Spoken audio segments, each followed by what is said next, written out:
Hi guys! Magandarang gabi. Welcome back dito sa Gandara SRU channel for Showbiz Update. Andito na naman nga po akong muli ang nagmamaganda rin yung kachismosang Kimpaw upang magatid sa inyo ng latest update and fresh happenings patungkol kay Kim Chu and Paul Avellino. And para nga sa gabi ito, ang ating tatalakayin ay may kinalaman dito sa pagpapaulan lang naman ng puso ni Paulo kay Kimi. Grabihan guys, ang swerte po ng mga nakakita, hindi kasi lahat. So naghahanap pa ako ngayon ng paraan para pati naman ako. Diyos ko po, Lord, anak nyo rin naman po ako, pero bakit ganyan? Hindi ko makita. Paano yon? Yung nagaano po, nagpa-pop up, ang tawag daw, floating yung pa-heart nito si Papi Paulo sa IG Reels nito si Kimi. Anyway, before that, sa mga di pa nakaka-subscribe dito sa ating channel, maaari lamang na pindutin po ninyo ang subscribe button at notification bell para mag-updated po kayo at ma-notify tuwing may bago tayong chika, balita, hinggil sa Kim Pao. Basta po mga balita may kinalaman kay Kim and Paula Avellino, sagot na natin yan. So, eto naman guys, may nagtatanong sa atin, totoo daw ba na nag-sponsor si Paulo sa movie ni Janine mula kay Miss Priscilla? Pasensya na pala guys sa voice natin tonight dahil tayo po'y sinisipon. Dahil siguro sa pabago-bago ng panahon, umulan, ay napakahina na ng ating resistensya. Zombie pa more. Kasi naman ang Kimpaw, hiling magpapuyat. Charot. Kakahanap ko yan ng update. Nagpapamiss masyado. Bakit naman ganyan? Kim and Paulo, di ko kinakaya yung pa-challenge nyo. Ang hirap naman maging Kimpaw. Maging Kimpaw fan, may pa-challenge. Charot. Feeling ko nga guys, pwede na tayo maging detective dahil sa pagiging Kimpaw. Kakasoko yan natin. Charot. Anyway, ayun. Bago tayo maligaw sa ating topic, sabi ni Miss Priscilla dito, totoo ba na nag-sponsor si Paulo sa movie ni Janine? Guys, walang ganun. Naniwala naman kayo agad. Unang-una guys, bakit gagawin ni Paulo yon? Umalis nga po siya sa dati niyang management dahil nandoon po si Janine. Well, di natin alam yung main reason, pero since nandoon si Janine, ina-assume na natin.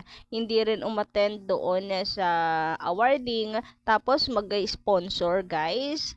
Aler, anong meron? Bakit? Anyway, eto nga sabi naman dito, sabi ng Paunatics, binigyan daw sila ni Paulo. Sabi, may pinakita bang ebidensya? May conversation ba na ganto na ganyan?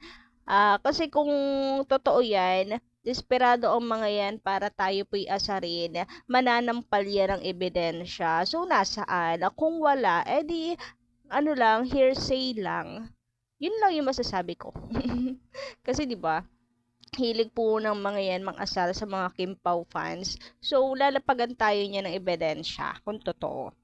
Sila pa ba, mga bida-bida yung mga yan? Charot lang, charot. Grabe naman, Gandara, wag ganyan. Anyway, na-heart talaga kami. Alam kaya ni Paulo na umatan sister niya sa BS ni Jay? Ang tanong kung umattend nga.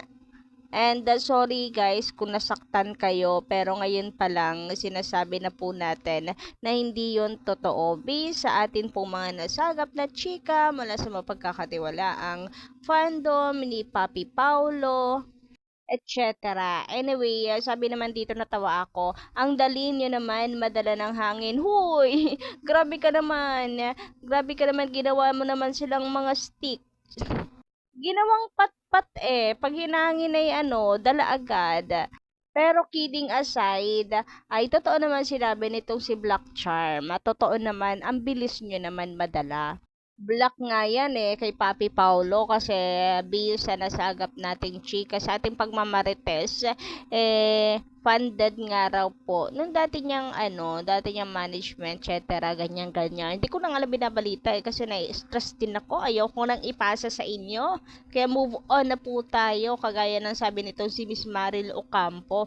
Paunatics yan. Black na yan kay Paulo. Fans ni Janine. Hindi maka-move on. Kawawa naman. Naghahanap lang yan ng damay sa bitter na buhay nila.